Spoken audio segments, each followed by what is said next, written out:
que todo esquecimento é um sinal de demência. Você já reparou por que às vezes você esquece algum nome de alguma pessoa? Porque nome você não faz analogia. Você só consegue gravar o nome de algumas pessoas, primeiro você falou muitas vezes, ou se você fez analogia. Por exemplo, você conhece uma Estela, aí você já fala, Estela, eu conheci uma Estela na infância. Aí você associou aquele nome da Estela que você conheceu com alguma Estela da infância, aí você não esquece. Mas se você não fizer a associação, a sua memória tira aquele nome. Então, isso não é demência, esquecer alguns nomes, porque nomes você não faz associação. Por isso que às vezes a gente esquece. Mais de 36 milhões de pessoas têm Alzheimer no mundo. Você sabia que o Alzheimer é considerado a diabetes do cérebro? O açúcar tem sido comprovado que é um dos fatores que tem gerado a quantidade de pessoas com Alzheimer no mundo. Então, eu acho que a primeira coisa que você tem que fazer é diminuir o açúcar para você melhorar a sua memória. Se você é uma pessoa que adora um doce, o açúcar, ele é viciante e ele produz do seu sistema de recompensa um vício. E hoje a gente já está comprovado que o açúcar é responsável pela Alzheimer, pelas perdas de memória.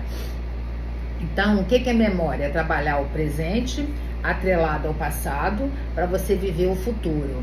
Então, não há tempo sem um conceito de memória. Não há presente sem um conceito de tempo. Não há realidade sem memória, sem uma noção de presente, passado e futuro. As ruínas do nosso passado, a memória é nosso centro histórico, é nosso senso de identidade. Sou quem eu sou porque eu me lembro de quem eu sou. Há algo em mim, entre tantas memórias de conservação do passado, através das representações, mas não da realidade. A memória do homem, dos animais e armazenamento de evocação, informação adquirida através das experiências.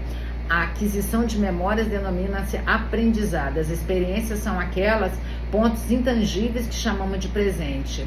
Nada há no intelecto que não tenha estado antes nos sentidos. Uma frase de Aristóteles. Aprendizado e memória são propriedades básicas do sistema nervoso.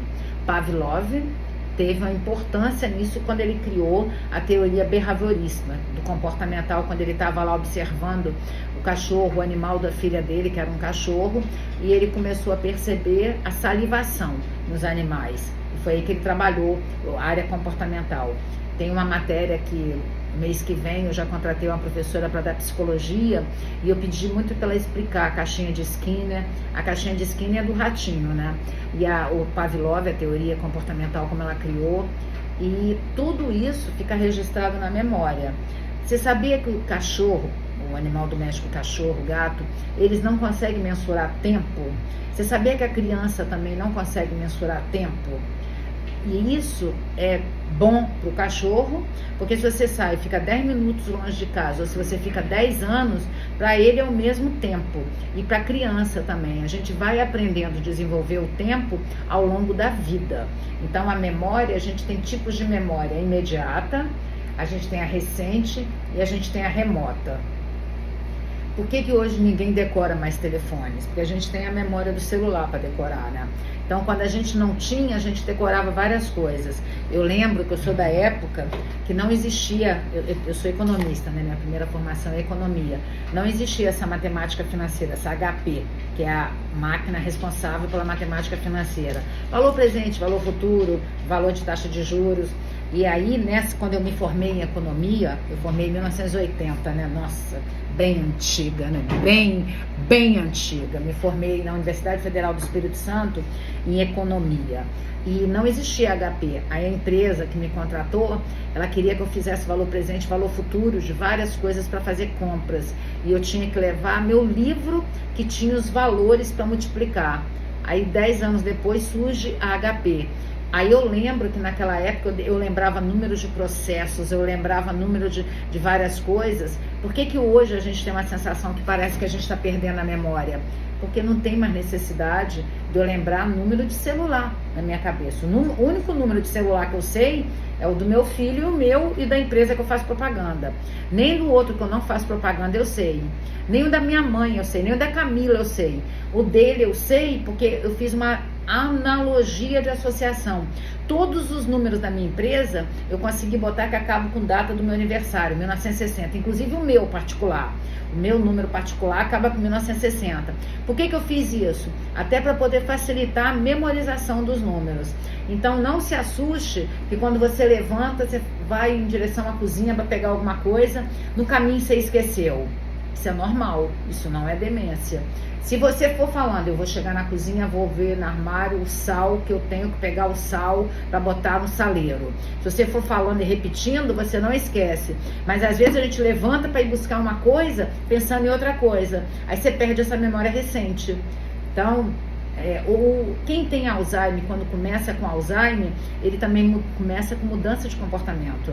O Alzheimer não é só perda de memória, não quer dizer que não perde a memória, mas a pessoa começa a ter mudança de comportamento, ela começa a ficar agressiva, ela começa a perder a noção do espaço, ela começa a perder se ela almoçou, se ela jantou, ela começa a perder se é segunda ou sexta. É um tipo de demência.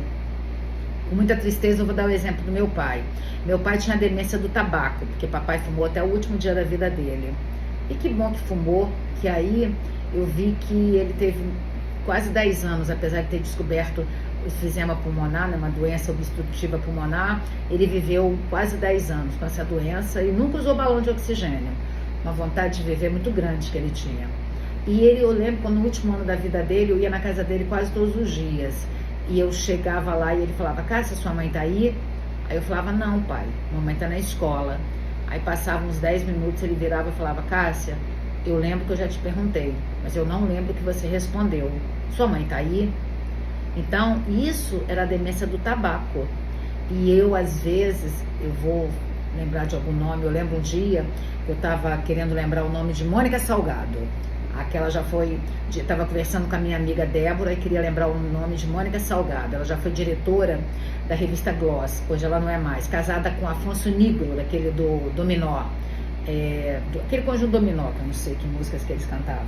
Aí eu falava, Débora, eu não tô lembrando o nome da moça da revista Gloss, eu lembro tudo dela, mas não consigo lembrar o nome. Aí eu lembro que depois, quando eu desliguei, eu não conseguia lembrar nem o nome do marido dela. Eu fui pesquisar para esquecimento de nomes, tinha alguma coisa a ver com o início de demência. Foi nesse dia que eu aprendi que nome você não associa. Por que hoje eu lembrei? Porque naquele dia eu falei Mônica Salgado e Afonso Nigro, eles são casados, ele é ex-Dominó e ela hoje ela tem Instagram, eu até sigo ela, eu gosto muito dela, ela não é da psicanálise, nada, ela é de modas, mas eu gosto, eu sou aquela que eu gosto desse saber.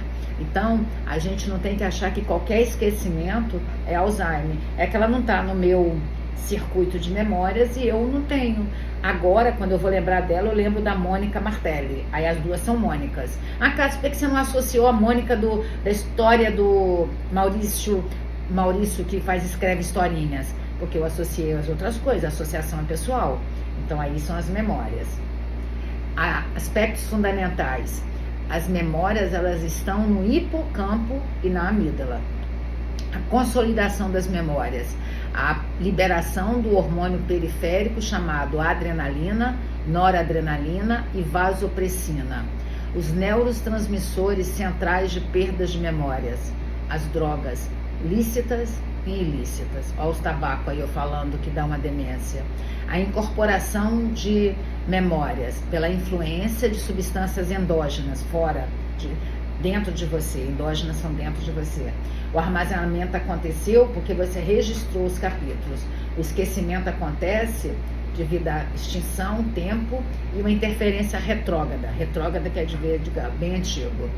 A vigília, ela não é espontânea, então a gente precisa de substâncias dentro da gente para ficar lembrando das coisas. Retrógrada é aquilo que tem a ver lá atrás. Anterógrada e retrógrada são os tipos de memórias. Então, sempre a memória vai estar associada ao passado, ao presente e futuro. Então,